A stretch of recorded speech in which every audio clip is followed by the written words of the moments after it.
last time I got up, it was a very exciting time because we were dealing with education reform, and I was very excited to come here and do that. I'm very excited today because today is the day that we have decided to do everything but what people elected us to do. And I know that Representative Paul has this theory, and a lot of people on the other side have this theory that represent means that we do what the people say do. And I understand that nobody understands more than I, because I've knocked on a lot of doors to get here. And I believe in representing people. But I would like to ask you, how many people who are in support of this bill, when you got married, how many people did you have to go ask if it was okay for you to get married? Did you go knock on doors? Did you ask the whole entire state if it's okay for you to get married? People say okay. The fundamental question of that is an injustice. That you have to do something that someone else doesn't have to do, and we're going to put it in the Constitution, is exactly why we have the Constitution. It's exactly why we have it. So your personal beliefs and your personal feelings doesn't get mixed up in it. Because that's all this is. We've had, I don't know how many hours of debate about this, blah, blah, blah, make arguments, blah, blah, blah, another make arguments. And it has nothing to do. This is all about someone that's different, and so therefore you will be treated different. That's it. There is no logical base to the argument. You can't construct a reason. You cannot begin to even think of a reason of why someone else's marriage will be maybe broken up and correct as a family because there's a homosexual. Seriously? Illogical. It's not even a logical argument. The problem with the family, or the problem with what you're looking at, is within itself. If you have a problem within your marriage, it's probably something you're doing, not something someone else is doing. So maybe you should look at that. I can think of a lot of sins in the Bible that affects marriage a lot more than a homosexual does. Namely adultery, greed, alcoholism. This is not stuck in our Constitution, but I guarantee it affects the family way more than the homosexual does. In family. So let's just talk about this for what it is. Therefore, I am different. Therefore, I get treated differently. And never was I reminded as I was walking across to go to the Rules Committee, and I heard this loud speaker yelling abomination, hell, going to hell. That's what I was faced. And it reminded me of what it's like to be in school as a child. When you're dealing with all these emotions, and you're dealing with who you are. And it's not a choice.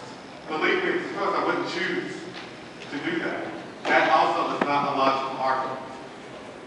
I would never choose my dad to have to sit up in the United Methodist Church and have to cry because I've told her who I am. I would never ask my parents to have to go out to their friends and family and explain who I am if it was a choice. No one would choose that. So we are where we are. And I understand, just by talking to my parents and to my dad and to others, that this is a place where everybody has to move. A lot of people are here. And we got to move to here. It's a process. And most of our citizens in North Carolina, according to every single poll I've seen, has already moved to that point. Most of them. Not everybody. And I don't expect everybody in this body to be at that point also. I understand that this is a personal, held belief. And I understand it's a hard place for people to go from one place to the next. But I will say this. As a person of faith, this is not something that has anything close to being God or of God or something that he would want. God wouldn't want anybody to feel the way I felt walking across that bridge today. That is not God. God would not want any child to feel like he's less or she's less than someone else. She doesn't have the same rights or the same privilege as someone else. That is not God. God is a compassionate God. Jesus is the compassionate God. He died. Whether you believe it's a sin or whether you don't believe it's a sin, I don't argue that point with anybody. But what I do know is what Jesus said. And Jesus said, I treat all sins the same. Every single one of them. I don't look at any of them differently. They all are the same to me. So why does this body decide, oh, well, this one sin, we're going to look at it differently. Based on all the other sins. This is the one we want in the Constitution. That is not God. Not even close. So I ask people to remind you, because as a person of faith that goes out and witnesses to young people and try to get them to come to Christ, is exactly this type of judging and this spirit of judging that is hard for people to come over to accept Christ. They don't want any part of it. That kind of rhetoric, that kind of talk, because they also live in sin. And if you can't accept this person, what makes you think they're going to accept them? I mean, what I tell them, that is not the spirit of Jesus. Because guess what? It's not. Not even close. Not even close. So as we move forward in this debate, I want to ask you to really, really think about, what is this really about? What is the outcomes of it?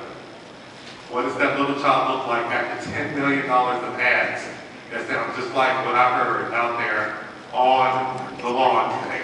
$10 million ads. What does that do to thousands and thousands of your constituents? You're worried about your constituents? What does that do to your constituents? And then we have a fake vote in the Republican primary with 13 presidential candidates running. And a big major turnout for Republicans, and everybody's going to say, after $10 million of ads, oh, you're an abomination, you're going to hell, and this is blah, blah, blah. And then we're going to have a confirmed vote, 70, probably 30 or whatever, because we can decide to circumvent the process and do this in a primary instead of in a general election. Some people call it politics, I call it politics both ways. And it is just as ridiculous to have this in a primary. It is not a consensus of the vote. It's not even close to a consensus of the vote. But everybody's going to run around town. Oh, we won. But who won? Did you win? At the end of the day, tomorrow, the LGBT community cannot get married. After we run it on the ballot, they still can't get married. So who won? I tell you, ridiculous. That's the body of Christ. That's this body, the General Assembly. And it certainly is not the LGBT community. But I will say this to the folks in the LGBT community, I do apologize for the General Assembly and the way we have operated, but I want us to remember that flag will always stand for freedom. And I don't care how much power you think you have, you will never take it away. Thank you. Representative Stam, please state your purpose.